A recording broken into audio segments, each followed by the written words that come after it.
Good morning, everyone. Thank you for joining me. How are you? Have a good day, everyone, and God bless you. Alright, now we will come to today's news. This is actually fantastic news, and I'll explain why it's so important. Republican House majority climbs to it's going to be 222 Republicans when you include Lauren Boebert and you include California's 13th district. The problem, the Republican will win there. And they got one in Alaska. So it'll be about 213 to 225.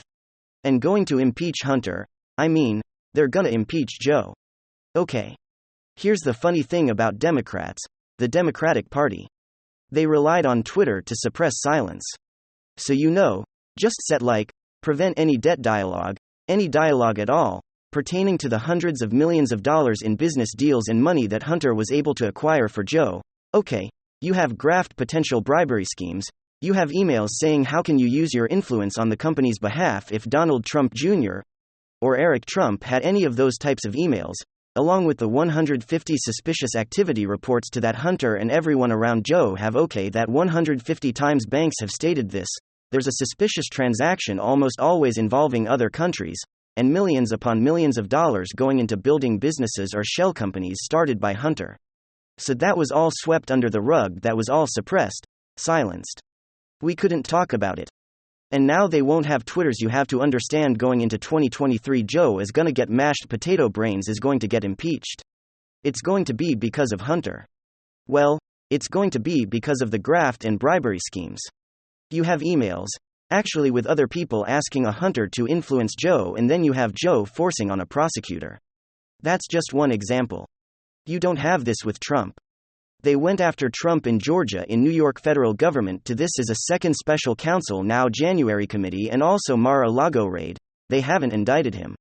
Why haven't they indicted Trump? Because he didn't commit a crime? Why haven't they indicted Hillary or Hunter? Because they did commit crimes, but that's not the way Democrats roll. James Comey, the director of the Federal Bureau of Investigation, you can hear on this channel, watch the short on this channel. He stated no reasonable prosecutor would indict. But there were potential violations of the legal statutes pertaining to the handling of classified data. Clinton was siphoning classified data and top-secret intel and special access program intelligence outside of the United States government on servers. Now, most Democrats don't even want Biden to run again. Okay, that's the Democratic Party for you. The Democratic Party is composed of very highly educated, wonderful, morally superior liberal Democrats who have a shield cloak, a force field of cognitive dissonance. You could actually show them the New York Post and Daily Mail and Federalist articles showing them that money was flowing into Hunter and there was suspicious activity reports, 150 of them, not one for Trump, but you have 150 times banks said, yeah, this is bizarre. And emails with people asking Hunter for help. And then Joe forcing on a prosecutor right after or right around the time that email was sent out. How can you use your influence on the company's behalf? And then at that country getting invaded while Democrats are in office. Everything bad was supposed to happen when Trump was in office. It didn't. When Democrats tanked their state economies, that wasn't Trump's fault his last year. And then, this is some big news, exposing the truth behind Twitter censorship, and clearly the conclusion there was: it always goes in one direction. The only people we see that are being reinstated are conservatives. Conservative accounts being silenced are the only ones coming back. Not a single major leftist account has been permanently suspended.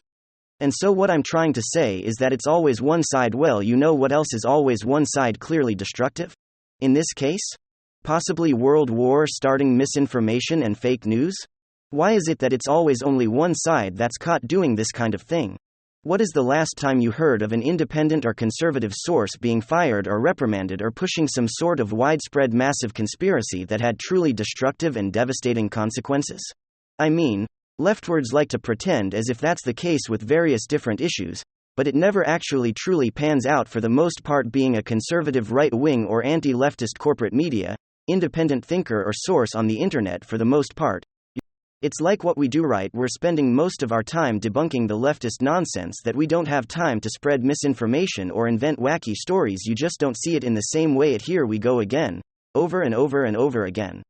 The media is caught in yet again Another misinformation fake news scandal is the AP. The Associated Press fires one of their journalists for pushing overt destructive fake news. Alright folks, take a look at this piece from the Daily Beast. Associated Press fires reporter behind retracted Russian missiles story. The Associated Press scared much of the world last Tuesday when it alerted readers that a senior U.S. intelligence official said Russian missiles crossed into NATO member Poland, killing 2 people.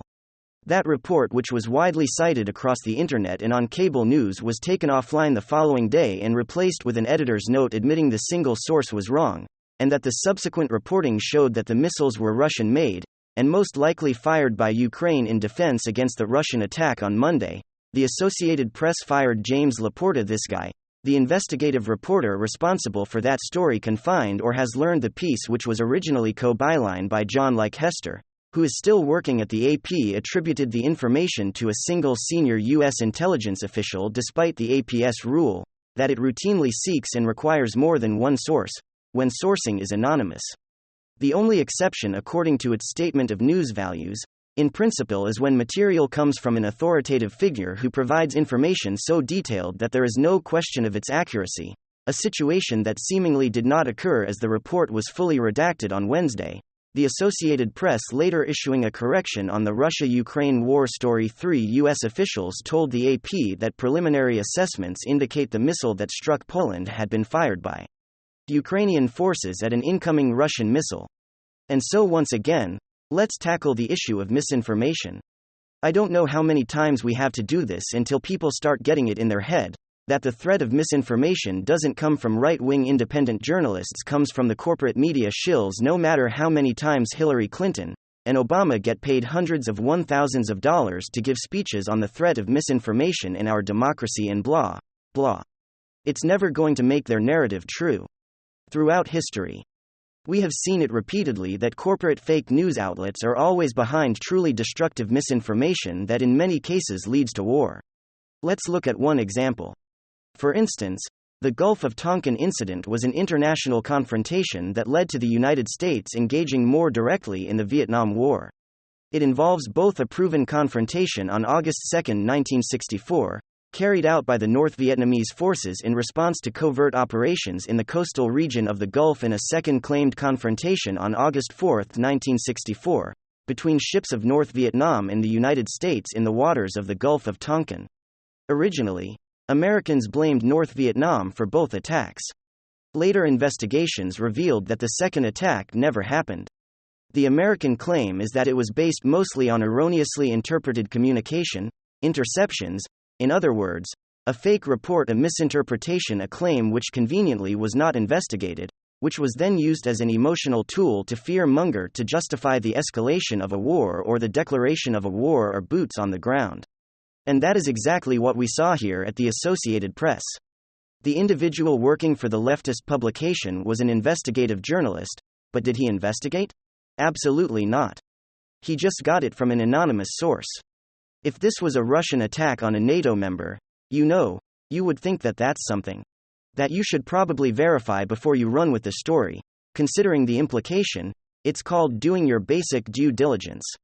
I've been doing this for a couple years now. I mean, by no means am I a veteran in this world with decades of experience. But what I've been faced with all kinds of reports based on anonymous sources, the attack on the pipeline, and even this missile strike. And guess what I don't do? I don't make videos, at least not the day of, and I certainly don't report on anything as fact, especially when the implications are World War III. In many cases, I've waited as long as a week before I even start to develop an opinion, as you wait for the information to slowly trickle in. Then you have these journalists and these supposedly experts working for these massive platforms, posting straight-up fake news, truly destructive stuff based on the first anonymous source who tells them something. And that's the innocent take, that they're just giving too much trust to an anonymous source or a U.S. official whose identity is being masked. The more cynical outlook, and honestly, probably the more likely, is that this is the war machine cabal using journalists to further escalate this conflict because, of course, the more war, the more conflict, the more profits in the hands of these warmongering profiteers. I choose not to believe that these are just innocent mistakes. They're not. These aren't innocent mistakes. The media knows exactly what it's doing. They do it over and over again. They've been doing it for 6 years straight to attack and slander Donald Trump and anyone around him. They use these anonymous sources in the US intelligence officials to craft these narratives, and they're almost never held to account. I mean, we're just going to pretend like it was no big deal that for 4 years straight, they demonize the Russian state and attack Donald Trump as being a Manchurian candidate. We're just going to pretend as if, oops, we've just got it wrong based on some salacious information, no little mistake here and there. You know, it happens. No, not only was it highly divisive, but I have a feeling antagonizing the Kremlin for domestic political gain probably wasn't a good thing, and probably escalated tensions going into Joe Biden's administration as Democrats took over. It's not just little oopsies. They know exactly what they're doing. And they also know that narratives are hard to topple. They put out that false information. It gets incredible traction. I mean, nearly every single outlet and all over Twitter, people were talking about this Russian attack on a NATO member. Russia's escalation of war, Volodymyr Zelensky, was then calling for further escalation.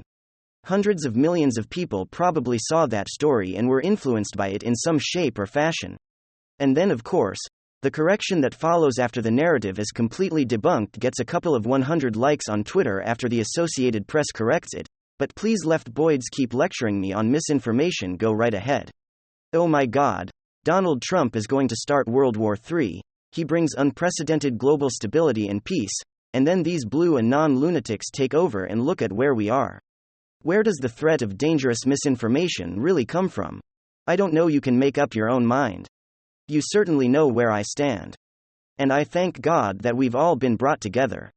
Alright, folks. Hopefully you enjoyed the situation update today. Please let me know in the comments. Please do everything you can